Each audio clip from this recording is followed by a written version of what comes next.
ബഹുമാനപ്പെട്ട അധ്യക്ഷൻ Shri V N Vasavan, തുറമുഖ സഹകരണം ദേവസ്വം വകുപ്പ് മന്ത്രി,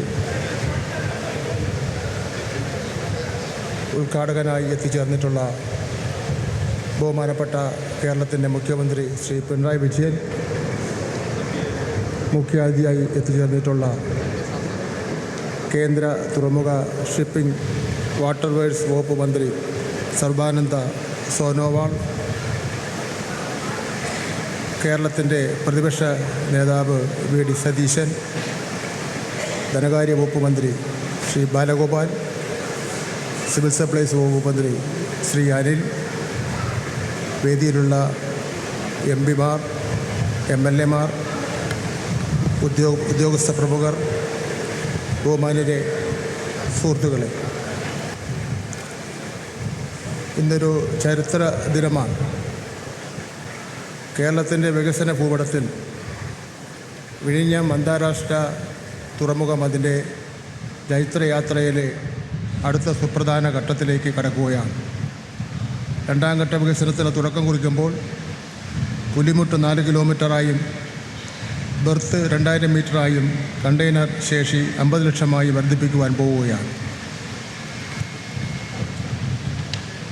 55 ഹെക്ടർ കടൽ നികത്തിയെടുത്ത് ലിക്വിഡ് ടെർമിനലും യാർഡും അടക്കം സജ്ജമാകുമ്പോൾ ലോകത്തിലെ തന്നെ ഏറ്റവും മികച്ച തുറമുഖങ്ങളിലൊന്നായി വിഴിഞ്ഞം മാറുന്നു എന്നതിൽ തർക്കമില്ല. എന്നാൽ ഈ ആഹ്ലാദത്തിനിടയിലും വളരെ ഗൗരവകരമായ ചില യാഥാർത്ഥ്യങ്ങൾ പങ്കുവയ്ക്കുവാൻ ഞാൻ ആഗ്രഹിക്കുന്നു. വിഴിഞ്ഞം പദ്ധതിയുടെ പിതൃത്വം അവകാശപ്പെടാൻ പലരും മത്സരിക്കുന്നത് നമ്മൾ കാണുന്നുണ്ട്. പ്രത്യേകിച്ചും കേന്ദ്ര സർക്കാർ വൃത്തങ്ങളെന്നാൽ എന്താണ് യാഥാർത്ഥ്യം?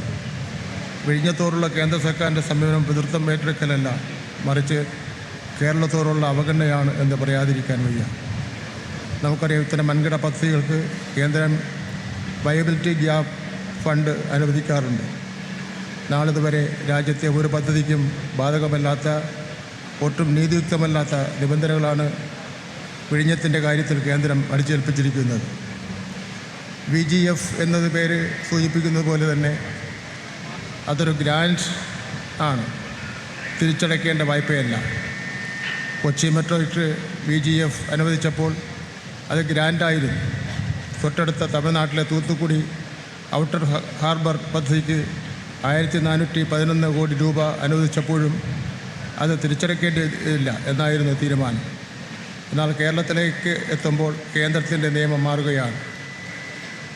വിഴിഞ്ഞത്തിനായി കേന്ദ്രം നൽകുന്ന 817 കോടി 80 ലക്ഷം രൂപ വായ്പയായി കണക്കാക്കി പലിശ സഹിതം തിരിച്ചടയ്ക്കലെന്നാണ് വിചിത്രമായ ഉപാധി. തുറമുഖത്തിന് ലാഭം കിട്ടി തുടങ്ങുമ്പോൾ മുതൽ നൽകേണ്ടി വരുന്ന ഈ തുക തിരിച്ചടവ് പൂർത്തിയാകുമ്പോൾ പലിശയും വരുമാന വിഹിതവും ചേർത്ത് ഏകദേശം 10,000 മുതൽ 12,000 കോടി രൂപയോളം കേരളം കേന്ദ്രത്തിന് നൽകേണ്ടായി വരികയാണ്. വേറെ 817 കോടി നൽകിയിട്ട് അതിൻ്റെ 10 ഇരട്ടിയിലധികം തിരിച്ചു പിടിക്കുവാൻ ശ്രമിക്കുന്നത് എങ്ങനെയാണോ വികസന സഹായമെന്ന് വിളിക്കുന്നത്. ഈ പദ്ധതിക്കായി സംസ്ഥാന സർക്കാർ ചിലവഴിക്കുന്നത് ചില്ലറ തുകയല്ല.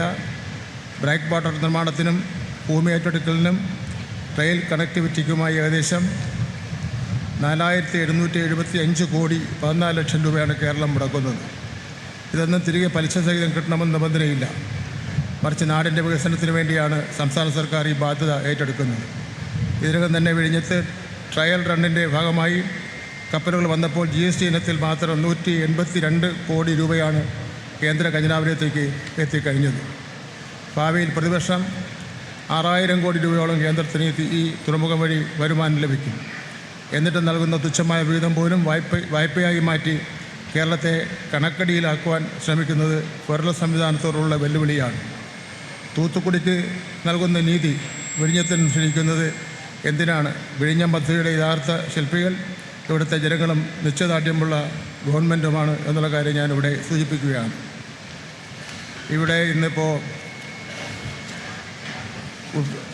ഉദ്ഘാടനം ചെയ്യുന്ന അവസരത്തിൽ ഒരു സന്തോഷകരമായ കാര്യമുണ്ട്. വിഴിഞ്ഞം അന്താരാഷ്ട്ര തുറമുഖം ഇവിടെ കെട്ടിപ്പടുക്കുന്നതോടൊപ്പം തന്നെ പ്രദേശവാസികൾക്കായി മത്സ്യബന്ധനത്തിന് ഏറ്റവും ആധുനികവൽക്കരിച്ച സൗകര്യങ്ങളോട് കൂടിയ ഫിഷ് ലാൻഡിംഗ് സെൻറ്റർ നിർമ്മിച്ച് നൽകണമെന്ന വാഗ്ദാനവും നടപ്പിലാക്കുകയാണ്.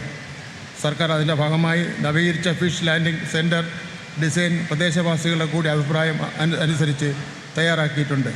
പുതിയ ഫിഷിംഗ് ഹാർബർ നിർമ്മാണത്തിൻ്റെ ഭാഗമായി നിലവിലുള്ള പുലിമുട്ട് നീട്ടാൻ central water and power research station ശുപാർശ ചെയ്തിട്ടുണ്ട്. ഹാർബർ എഞ്ചിനീയറിംഗ് വകുപ്പാണ് പുലിമുട്ട് നീട്ടുന്ന പ്രവൃത്തി നിർവഹിക്കുന്നത്. ഇതിനായി 125 കോടി രൂപ ഹാർബർ എഞ്ചിനീയറിംഗ് വകുപ്പിന് സംസ്ഥാന ഗവൺമെൻറ് കൈമാറിയിട്ടുണ്ട്.